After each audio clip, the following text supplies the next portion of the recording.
Speaker की power को लेके, स्पीकर आपको पता है कि हमारे यहां लोकसभा में स्पीकर और डिप्टी स्पीकर होता है, और स्पीकर और डिप्टी स्पीकर के पास एक विशेष शक्ति होती है। वैसे बहुत से पावर्स होती हैं स्पीकर के पास। क्या क्या शक्ति होती है? किसी बिल को मनी बिल कौन डिक्लेयर करता है? स्पीकर करता है। ठीक है, कोई बिल यदि मनी बिल है तो वो कौन डिक्लेयर करेगा? स्पीकर करेगा। ज्वाइंट सिटिंग ऑफ पार्लियामेंट की बैठक होगी तो उसका प्रिसाइडिंग ऑफिसर कौन होगा? स्पीकर होगा। ठीक, और यदि किसी पे आरोप लगा कि दल बदल का आरोप लगा, तो उस दल बदल के आरोप को कौन तय करेगा? डिसाइड कौन करेगा? स्पीकर। अब मान लीजिए कि आमतौर पर हम देखते हैं कि स्पीकर जो होता है वो रूलिंग पार्टी से होता है, और कोई दल बदल हुआ और रूलिंग पार्टी के फेवर में हुआ। अब स्पीकर को डिसाइड करना है, और स्पीकर बोलते हैं कि नहीं, दल बदल नहीं है, तो फिर मामला बैलेंस होगा कि नहीं होगा? नहीं होगा। तो स्पीकर, क्योंकि रूलिंग पार्टी, जैसे अभी ओम प्रकाश बिरला जी हो, किस पार्टी से? बीजेपी से। स्पीकर वही है। अब यदि बीजेपी के हित में, इंटरेस्ट में कोई दल बदल हुआ, तो बिरला जी का डिसीजन जो होगा वो बायस्ड हो सकता है। तो इसलिए ये मांग चल रही है कि स्पीकर के पास से शक्ति ले ली जाए, और ये शक्ति किसी ऐसी बॉडी को दी जाए जो कि न्यूट्रल हो, जो ज्यादा पैरामीटर्स के आधार पे, मेरिट के आधार पर डिसाइड करे कि ये इसमें आता है कि नहीं आता। यह समझ में आ गई? क्लियर है? चलिए, तो इसके लिए सीपी जोशी कमेटी बनाई गई थी। देखिए, सीपी जोशी कमेटी बनाई गई थी, सीपी जोशी कमेटी बनाई गई थी 2019 में। इसकी रिपोर्ट आ गई है, चर्चा में है, उसका पूछ लिया आपसे। सीपी जोशी कमेटी, जिनका ये कमेटी को जो काम सौंपा गया था वो ये था कि स्पीकर की भूमिका को जांचना, आकलन करना, एग्जामिन करना। सामने बोर्ड पे लिखा हुआ इंग्लिश में, तो उसको देते ही है ना, हिंदी में जानबूझ के बोल रहा हूं ताकि आपको दोनों का नॉलेज है। फिल्म्स में यदि आप हिंदी में फंस जाए तो दूसरे लैंग्वेज में देख लें। तो सीपी जोशी कमेटी को काम सौंपा गया था कि 10वीं अनुसूची के आधार पे जो दल बदल होता है उसको तय करने की, जो स्पीकर की भूमिका, उसको आकलन कीजिए, एग्जामिन कीजिए। To examine the role of speaker in case of disqualification on grounds of defection under 10th schedule of the constitution. ठीक, ये सीपी जोशी काम सौंपा गया था। आप मेन पॉइंट लिखना, ये पीडीएफ में शेयर कर दूंगा, टाइम बच जाएगा आपका। लेकिन जो बोल रहा हूं लिखना कि सीपी जोशी कमेटी आगे मार्क करके कि इसको 10th शेड्यूल में डिस्क्वालिफिकेशन को चेक करने का काम सौंपा गया था। स्पीकर पास होना चाहिए कि ना चाहिए। तो इनका ये कहना था कि ये पावर स्पीकर से लेके पॉलिटिकल पार्टीज को दे दो। यदि हमारी पार्टी से कोई व्यक्ति दल बदल कर रहा है तो यह तय करने की पावर हमारे पास होनी चाहिए। ठीक, यदि पार्टी डिक्लेयर करती है कि उस व्यक्ति ने दल बदल किया है तो अब वो डिस्क्वालीफाइड हो जाएगा। क्लियर है ना? और ऑब्वियसली यदि वो, मान ली फॉर एग्जाम्पल मैंने कहा कि कांग्रेस ने कहा बीजेपी में आया और बीजेपी में जो स्पीकर बीजेपी से हैं तो वो तो उनका इंटरेस्ट में काम करेंगे। लेकिन पार्टी कहेगी सभी हमारी कांग्रेस पार्टी में तो निकला है, इसको हम दल बदल के खिलाफ कोशिश करते हैं, तो फिर उससे वो व्यक्ति इधर से उधर जाने से बचेगा। ये सीपी जोशी कमेटी ने कहा है। ठीक, क्लियर? समझ में आ गया? अब थोड़ा सा लिख लेते हैं अपन कि एंटी डिफेक्शन लॉ क्या है। दल बदल कानून 1985 में आया था। 1985 में दल बदल लाया गया था, और दल बदल 10th शेड्यूल में है, 10वीं अनुसूची में है। ठीक, 10th शेड्यूल में 10वीं अनुसूची में कौन से अमेंडमेंट से लाया गया था? 52nd कॉन्स्टिट्यूशन अमेंडमेंट, 52वें संविधान संशोधन, 52वें संविधान संशोधन से लाया गया था। ठीक, 52वें संविधान संशोधन लाया गया था, 52वें संविधान संशोधन से लाया गया था। आगे बढ़ते हैं। ठीक, अब इसमें लिखिए अयोग्यता का आधार क्या होता है। अयोग्यता का आधार, डिस्क्वालिफिकेशन का आधार क्या है? कोई मेंबर अयोग्य कब होगा? पहला पॉइंट अयोग्यता का आधार। पहला पॉइंट 1, यदि वो अपनी राजनीतिक दल से सदस्यता स्वेच्छा से त्याग दे, voluntarily give up the membership of his political party. यदि वो स्वेच्छा से पार्टी छोड़ दे, जिस पार्टी से आएगा उस पार्टी से वो छोड़ दे। ठीक, क्लियर? दूसरा, यदि वो पार्टी का जो डायरेक्शन था, पार्टी का जो दिशा निर्देश था, उसके विरुद्ध जाके वोटिंग करे, पार्टी ने कहा कि अमुक विषय पे अपनी पार्टी के सभी लोगों को स्टडी होना चाहिए, वो उससे उल्टा जाए, तो वोटिंग करना भी दलबल माना जाएगा। समझे ना? आपने पार्टी नहीं छोड़ी, बट पार्टी के अंदर के विभीषण बने हुए हैं। इसको इस तरह से समझते हैं कि पार्टी में रह के विभीषण बने हुए हैं, पार्टी में भी हैं लेकिन पार्टी के खिलाफ वोटिंग कर रहे हैं। ठीक, इन शॉर्ट विभीषण वाला काम हो गया। तीसरा ये है कि वो बिना पार्टी को बताए वोटिंग वाले दिन अपसेंट हो जाए, तो वो भी एक तरह से समझे ना, पार्टी को बताया नहीं है, आज इंपोर्टेंट मैटर पे वोटिंग हो रही है, वो गायब है। ठीक, तो ऑब्वियसली उसने सेटिंग कर ली दूसरी पार्टी से कि मैं आऊंगा ही नहीं आज। ठीक, समझे ना? तीसरा, हम जीत के आए निर्दलीय, हम किसी दल में नहीं थे, निर्दलीय जीत के आए और अंदर आके हमने किसी पार्टी ज्वाइन कर ली, तो ये भी डिस्क्वालिफिकेशन है। समझे? निर्दलीय जीत के आने के बाद पार्टी ज्वाइन करना, ये भी क्या है? अयोग्यता है, डिस्क्वालिफिकेशन है। और चौथा है कि मनोनीत सदस्य हैं, आपको मनोनीत किया गया राज्यसभा के लिए, और मनोनीत होने के बाद 6 महीने बीत गए, उसके बाद आपने किसी पार्टी को ज्वाइन कर लिया 6 महीने के बाद, तुरंत किया तो वो नहीं है, वो ठीक है, बट 6 महीने बाद किसी पार्टी, जो पार्टी थी उसके पास किसी तरह का मुद्दा आया और उसको लगा कि हमारे पास संख्या नाम है, तो आपने उन पार्टी को ज्वाइन कर लिया। अब वोट करने लोग बात है, वोट करने को दिखाई दो कर, बट पार्टी आपने ज्वाइन कर ली है, मेंबरशिप ले ली है, तो अब आप अयोग्य हो जाओगे। ठीक, 6 महीने के बाद तुरंत करोगे तो फिर अलग बात है। ये बात समझ में आ गई? ये हो गई 5 अयोग्यता है। क्वेश्चन क्या बनेगा? ठीक, कि दल बदल कानून के संदर्भ में निम्नलिखित कथनों विचार करिए। Consider the following statement about anti defection law. पहला, कि दल बदल कानून भारत में 52nd अमेंडमेंट से लाया गया था, ठीक है ना? और दूसरा, कि ये जो कानून लाया गया है इसमें फिजिकली पार्टी से मेंबरशिप छोड़ देना दल बदल मनाता है। अब बताओ कौन सा स्टेप सही है, कौन सा स्टेप सही है? मैंने दूसरा कथन यहां सुना, मैंने पहले बोला था कि 10th शेड्यूल 52nd अमेंडमेंट से लाया गया, ये ठीक है। और दूसरा मैं बोल रहा हूं कि इसमें फिजिकली पार्टी छोड़ देना दल बदल मनाता है, पार्टी छोड़ देना नहीं है, voluntary give up the membership party. पहला पॉइंट पढ़ो, स्वेच्छा से पार्टी छोड़ दी मैंने ना, तो दल बदल नहीं कहलाएगा, है कहलाएगा ना? आप सुने ना, दोनों ही सही है। पार्टी छोड़ना और दूसरी पार्टी को ज्वाइन करना या नहीं करना, यहां पे जरूरी नहीं आप पार्टी दूसरी पार्टी ज्वाइन करो, लेकिन जिस पार्टी जाते उसको छोड़ दिया वही दल बदल है। ठीक, ऑब्वियसली व्यवहारिक ये है कि आप किसी पार्टी में आपको ऑफर मिला हो तभी जाओगे, लेकिन नहीं मन कर रहा है कि नहीं मैं किसी पार्टी ज्वाइन नहीं करूंगा, जिस पार्टी उसको छोड़ दूंगा। अगर किसी सदस्य की पार्टी से मतभेद कर रहे हैं, हाँ, वो पार्टी नहीं छोड़ा, लेकिन पार्टी उसको निकालना, तो दल बदल नहीं है। पार्टी उसको निकाल दे, पार्टी उसको निकाल दे, फिर भी वो मेंबर रहेगा। ठीक, ये उदाहरण था आम आदमी पार्टी में कपिल मिश्रा जी आए थे आपसे, पार्टी ने उनको निकाल दिया, लेकिन वो एमएलए बने रहे क्योंकि वो क्या थे, उन्होंने पार्टी छोड़ दी।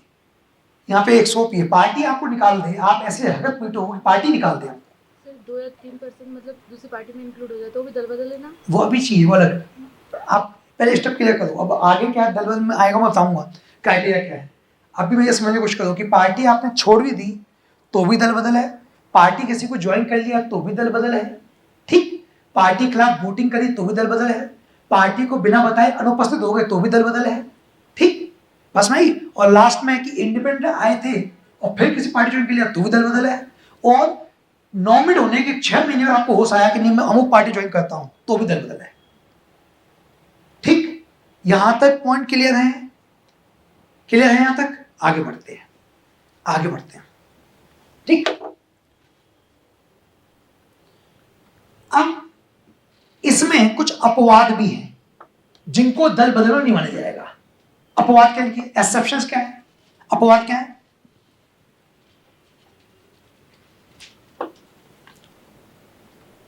अपवाद यह है कि यदि कम से कम 2/3 मेंबर्स एक पार्टी के दूसरी पार्टी में चले जाएं, मतलब ऐसा मान लो कि दल बदल हमारे यहां रिटेल में अलाउ नहीं है, होलसेल में अलाउ है, समझे ना? अकेले मत आओ, कम से कम 2/3 लेके आओ।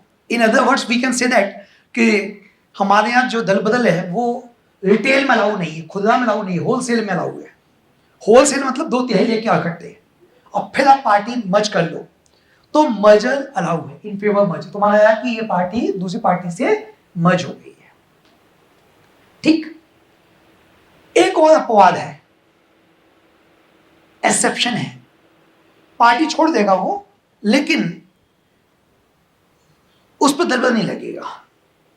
यह अपवाद रखा गया है प्रिसाइडिंग ऑफिसर ऑफ पार्लियामेंट, जैसे आपका स्पीकर जैसे ओम प्रकाश बिरला जी हैं, कल को चाहते हैं कि स्पीकर के ऊपर किसी प्रकार का पार्टी बायसनेस का आरोप न लगे और न्यूट्रलिटी बन जाए, तो वो बीजेपी से इस्तीफा दे देंगे।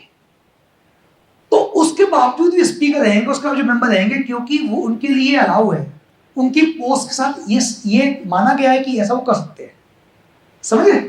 तो स्पीकर की पार्टी छोड़ता है। हालांकि आज तक भारत में किसी स्पीकर छोड़ा नहीं है, क्योंकि हमारे यहाँ क्या है कि बाद में 5 साल बाद स्पीकर को चुनाव लड़ना है, और बहुत ज्यादा होशियार बना तो पार्टी अंदर टिकट नहीं देगी, स्पीकर जीवन में के लिए दोगे नहीं, लेकिन पार्टी साथ बना के रखोगे तो टिकट मिलता रहेगा, जीतते रहोगे, आते रहोगे। भाई स्पीकर तो बन गए एक बार, ठीक है, लेकिन अपना उद्देश्य भी स्पीकर बनना थोड़ी था।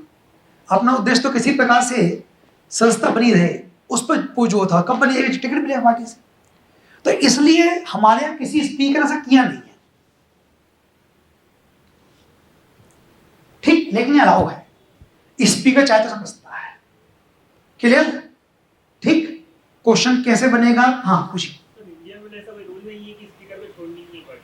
नहीं, रूल नहीं है, आई थिंक यूके में सच है, कई देशों में है, और उसमें यह भी नियम है कि ब्रिटेन के अंदर जो बात कर रहे हैं वहां पे ये है कि वहां पे पार्टी वाइज स्पीकर नहीं चुनाता है, वहां पे इंडिविजुअल व्यक्ति के गुण दोष देखकर, उसके कैरेक्टर, उसके बात देख के उसको लिया था। हमारे यहाँ पार्टी वाइज खड़े होते हैं। हमारे यहाँ देखोगे कि रूलिंग पार्टी जो होगी वो अपनी तरफ से स्पीकर खड़ा करेगी कि हमारी तरफ से ये स्पीकर है, पार्टी अपने खड़े, पार्टी वाइज। वहाँ पार्टी वाइज नहीं होता, वहाँ इंडिविजुअल को होता है, किसी पार्टी से ना हो या उसका छोटी पार्टी से हो, लेकिन बहुत बड़ी न्यूट्रल उसका व्यवहार है। ये खबर है कि ये जानकारी है कि व्यक्ति बहुत बढ़िया बैलेंस संतुलित है, तो होता वो बन जाए। वहाँ पार्टी का वोट नहीं होता है, हाँ वोटिंग पार्लियामेंट में होगी, लेकिन पार्टी का कैंडिडेट नहीं होगा, वो एक न्यूट्रल कैंडिडेट खड़ा है और आप उसको वोट डाल दीजिए, कोई भी चुन लेगा उसको। वहां नॉमिनेट मेजोरिटी करती नहीं है ना, नॉमिनेट पार्टी वाइज नहीं होगा, इंडिविजुअल वाइज होगा।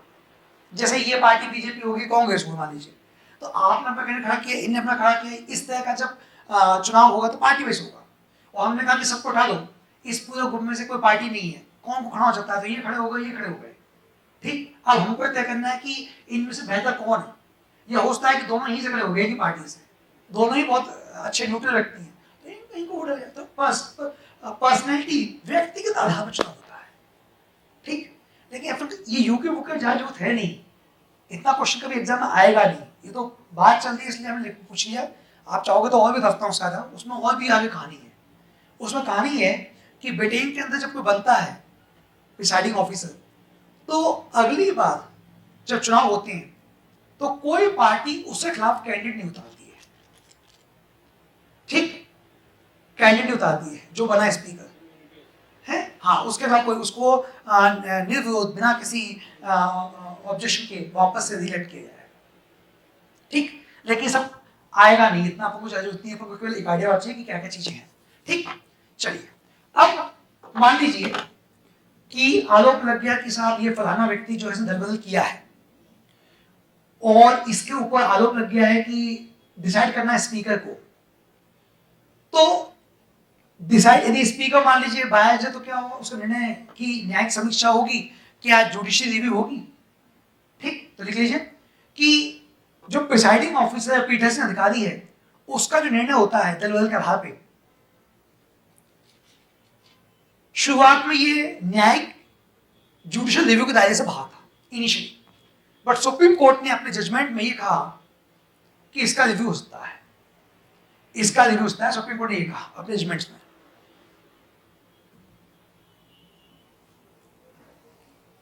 ठीक, इसका रिव्यू होता है।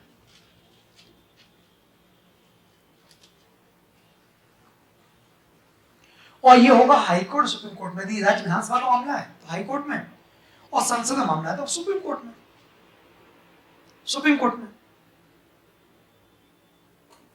लेकिन निर्णय से पहले जुडिशियल न्यायिक दखल नहीं होगा, इंटरवेंशन नहीं होगा। ठीक, निर्णय से पहले नहीं होगा। निर्णय आया तो बताइए अपन कि ठीक हुआ गलत हुआ। क्लियर, समझ में आ गया? टाइम लिमिट स्पीकर कह रहा है कि डिसाइड कर दूंगा, कल ही नहीं रहा, 5 साल हो गए। आरोप लगा था स्पीकर की पार्टी के मेंबर्स पे ही, उसी की पार्टी को ज्वाइन किया किसी ने, और स्पीकर को तय करना है और उसकी पार्टी बची रहे तो स्पीकर है ठीक है बचा कर। तो टाइम लिमिट कोई ऐसा मेंशन नहीं है। लेकिन अभी लेटेस्ट एक मामला आया कलकत्ता का। कलकत्ता विधानसभा में किसी प्रकार का दल बदल हुआ था और उसमें स्पीकर निर्णय ले नहीं रहे थे। तो सुप्रीम कोर्ट मामला पहुंचा, सुप्रीम कोर्ट ने कहा कि आप निर्णय लीजिए, एक डेफिनेट टाइम में निर्णय लीजिए। ठीक है ना, इसको आप लंबे समय टाल नहीं सकते हो। तो ये याद रखना कि ऐसा नहीं है कि नो टाइम का मतलब है 5 साल पूरा जेट अपना ले लिया तो फिर मतलब ही क्या दल बदल का। ठीक, 5 साल उसकी मेंबरशिप थी, 5 साल उसको बिता लिए, आप क्या निर्णय ले रहा हूं, तो ऐसा भी नहीं है। निर्णय लेने के लिए भी अभी हाल ही में सुप्रीम कोर्ट ने गाइडलाइन करी है। मुकुल रॉय, जहां तक कोई ध्यान आ रहा है, उनके मामले में किया गया था ये, है ना। चलिए आगे बढ़े। तीसरी खबर जो इंपॉर्टेंट है वो देख लेते हैं। तीसरी खबर ये है कि 2 ऑर्डिनेंस पास किए गए थे इस साल, सीबीआई और ईडी के डायरेक्टर के कार्यकाल को 2 से बढ़ा के 5 वर्ष के लिए। 2 ऑर्डिनेंस, तो लिख लीजिए सीबीआई ईडी के डायरेक्टर्स का टेन्योर 2 वर्ष बढ़ा के 3 वर्ष करने के लिए अध्यादेश ऑर्डिनेंस पास किया गया था। तीसरी न्यूज, मैं सारी पॉलिटी की न्यूज एक जगह ले रहा हूं ताकि आपका रिव्यू बहुत आसानी से हो जाए। सीबीआई और ईडी के डायरेक्टर्स का टेन्योर 2 से बढ़ा के 3 वर्ष करने के लिए ऑर्डिनेंस अध्यादेश जारी किया गया। ठीक,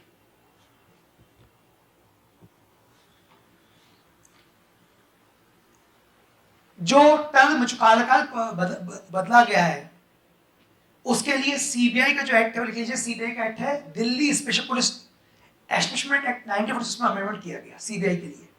और ईडी के लिए जो कानून है वो 2003 का है, सेंट्रल विजिलेंस कमीशन एक्ट 2003। इन दोनों में ही अमेंडमेंट किया गया, समझिए, शॉर्ट में लिखिएगा। ये जो अमेंडमेंट किया गया है ये Delhi special police establishment act 1946 और सेंट्रल विजिलेंस कमीशन एक्ट 2003, इन दोनों के ही टेन्योर में चेंज किया गया, कार्यकाल में परिवर्तन किया गया, इन दोनों ही कानून में अमेंडमेंट किया गया। ठीक, क्वेश्चन क्या बनेगा? क्वेश्चन पे बनेगा कि कंसीडर द फॉलोइंग स्टेटमेंट, और पहला स्टेटमेंट यह है कि भारत में सीबीआई की स्थापना सीबीसी एक्ट 2003 से किया गया है, और ईडी की स्थापना दिल्ली पुलिस एक्ट 1946 से किया गया। आपने कहा कौन सा कथन सत्य है? ठीक, समझ गए?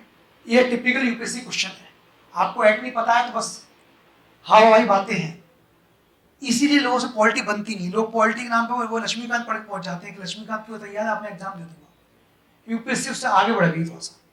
एप्लीकेशन क्या है वो पूछने लग गई है, पॉलिटी का एप्लीकेशन वाला पहलू वो बुक्स में नहीं, वो न्यूज़पेपर्स में होता है।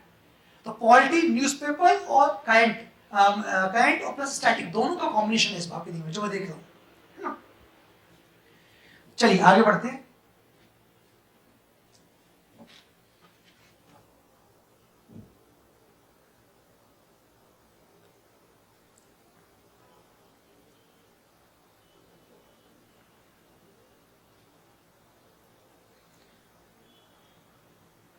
इसके अलावा फंडामेंटल रूल्स 1922 में चेंज किया गया। फंडामेंटल रूल्स 1922,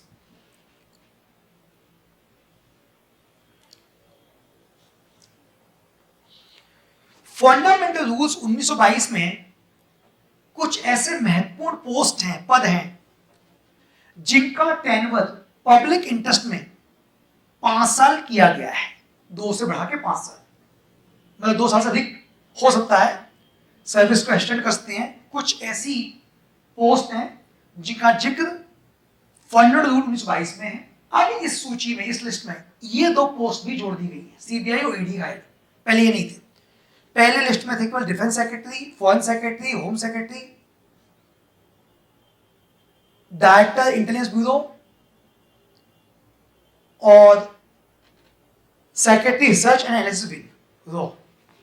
पहले केवल इन्हीं पदों को 2 वर्ष से अधिक एक्सटेंड किया जाता था, लेकिन वो भी पब्लिक इंटरेस्ट में, रूल 1922 के तहत। आप में से अधिकांश लोग पढ़ चुके हैं, तैयारी कर रहे हैं, एग्जाम दे भी रहे हैं, है ना? अधिकांश लोग। कुछ नया मिल रहा है इसमें क्या कि नहीं मिला है ना? फायदा आप लोगों को हो रहा है, ठीक है। यहां से हमने 2-3 क्वेश्चन भी ऐड होते चले गए तो आराम से हम क्वालिफाई कर जाएंगे, ठीक। ये तो फर्स्ट डे है, अभी तो मैंने पूरे मुद्दे उठाए भी नहीं, तो स्टार्ट किया है टॉपिक,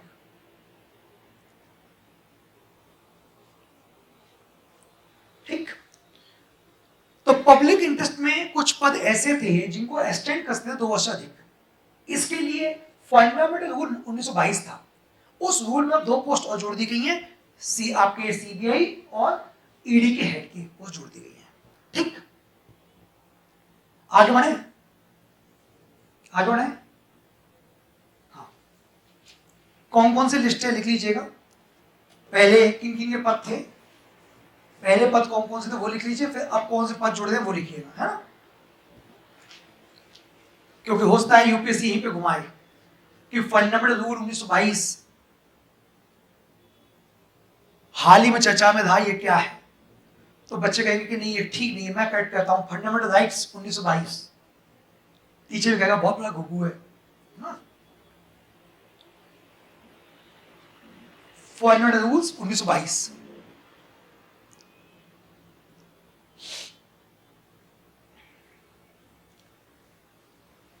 ये सब इसमें शामिल किए गए। देखिए ऐसा क्वेश्चन कभी नहीं आएगा कि सीबीआई का डायरेक्टर कौन से सेक्शन तक अपॉइंट होता है, कभी नहीं आएगा। लेकिन मेरा पर्पस ये था इस बात को बार बार फोकस करना कि सीबीआई का जो कानून है वो दिल्ली पुलिस स्थापित कानून एस्टेब्लिशमेंट एक्ट 1946 है, तो ऑब्वियसली उसी कानून तहत नियुक्ति होगी। भाई जो कानून है वो प्रधान थी, सीबीआई का अलग से कानून नहीं है, ठीक। अब आते हैं कि सीबीआई के प्रमुख को चुनने के लिए 3 मेंबर्स की कमेटी होती है। ऐसा नहीं है किसी को चुनने अपन। देखिए लोकपाल लोकायुक्त एक्ट 2013 जो अपना है, इसमें सीबीआई के प्रमुख को चुनने के लिए 3 सदस्यीय कमेटी का प्रावधान है। डायरेक्ट नेम्स में आएगा कौन कौन उस कमेटी के मेंबर्स होते हैं। तो उस कमेटी के मेंबर्स होते हैं, एक प्राइम मिनिस्टर जो चेयरपर्सन होते हैं, प्रधानमंत्री जो चेयरपर्सन होते हैं, दूसरे लोकसभा में विपक्ष नेता, और तीसरा चीफ जस्टिस ऑफ इंडिया। और मान लो चीफ जस्टिस ऑफ इंडिया नहीं आए, कोविड हो गया है, तो जिसको भेजेंगे वो उनका जो नॉमिनेट प्रतिनिधि होगा वो, ठीक। लेकिन जुडिशरी से एक व्यक्ति, आपका एग्जीक्यूटिव से एक जो हेड है, और लेजिस्लेटिव से है सीबी। तो इस तरह से सभी तरह का व्यू ले लेते हैं सीबीआई हेड की नियुक्ति में, ठीक है। अब मान लो लीडर ऑफ अपोजिशन को यही, क्यों? क्योंकि लीडर ऑफ अपोजिशन के लिए क्राइटेरिया है। क्या क्राइटेरिया है? कि अपोजिशन पार्टी के पास जो सेकंड हाईएस्ट पार्टी है उसको टोटल मेंबरशिप हाउस का 1/10 कम से कम मेंबर होना चाहिए। उतना भी नहीं मिला, 40 भी रह गए, रूलिंग पार्टी प्रचंड बहुमत से आ गई। तो अब आप लीडर ऑफ अपोजिशन बनने के हकदार नहीं है, बशर्ते सरकार यहाँ पे कंडीशन अडॉप्ट कर। इसमें कोई वो नहीं है प्रतिबंध नहीं है, यदि इस नियम को लागू करना चाहे रूलिंग पार्टी तो कम मेंबर्स पे दे सकती है उनको, ठीक, कम मेंबर्स पे दे सकती है, ये कोई फिक्स क्राइटेरिया नहीं है, याद रखिएगा, बनाया जरूर है लेकिन ये रूलिंग पार्टी डिपेंड करता है, चाहे तो कम मेंबर्स पे भी आपको हम एलओपी का दर्जा दे सकते हैं। एलओपी दर्जा मिलने से क्या फायदा होता है? कैबिनेट मिनिस्टर समान दर्जा होता है एलओपी का, लीडर ऑफ अपोजिशन को कैबिनेट मिनिस्टर समान दर्जा मिलता है, ठीक है। अब नहीं है तो फिर अब नियम कर दिया गया है कि leader of the single largest opposition party, यदि वो भी है तो चल जाएगा। अभी नियम बदल दिया गया है, एलओपी नहीं है तो leader of the single largest opposition party को इस कमेटी में शामिल किया जाता है। ये बदलाव कर दिया गया है, ये बदलाव कर दिया गया है, ठीक है, ये बदलाव कर दिया गया है। अब लिखिए कि इन्फोर्समेंट डायरेक्टर का जन्म, डायरेक्टरेट जो है उसका जन्म कैसे हुआ। 1 मई 1956 डिपार्टमेंट ऑफ इकोनॉमिक अफेयर्स के अंतर्गत ईयू का निर्माण हुआ था, ईयू का इन्फोर्समेंट यूनिट का निर्माण हुआ था, और ईयू को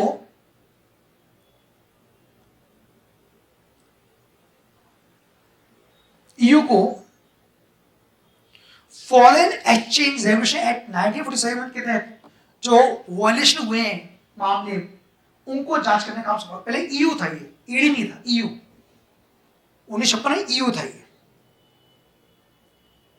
बाद में इसका नाम हो गया ईडी,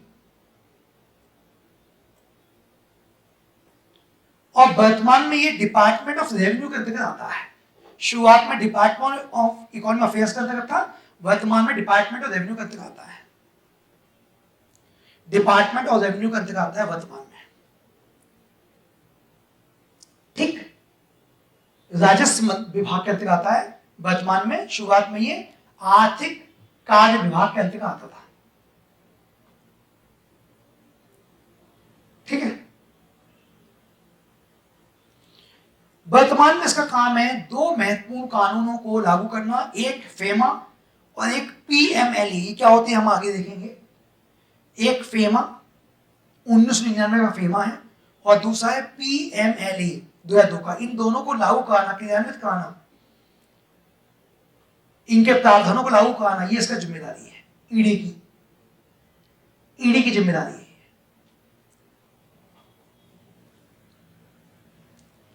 ईडी की जिम्मेदारी है, ठीक है, क्लियर। अब प्रीलिम्स में यदि क्वेश्चन बनता है इसमें से तो आप गड़बड़ मत कर देना, सब करवा दिया मैंने इसके अंदर, पूरा शुरुआत से लेके अभी तक का डेवलपमेंट कंप्लीट। अब आपकी कॉपी में ईडी सीबीआई कंप्लीट है, प्रीलिम्स में इससे बाहर नहीं जाएगा।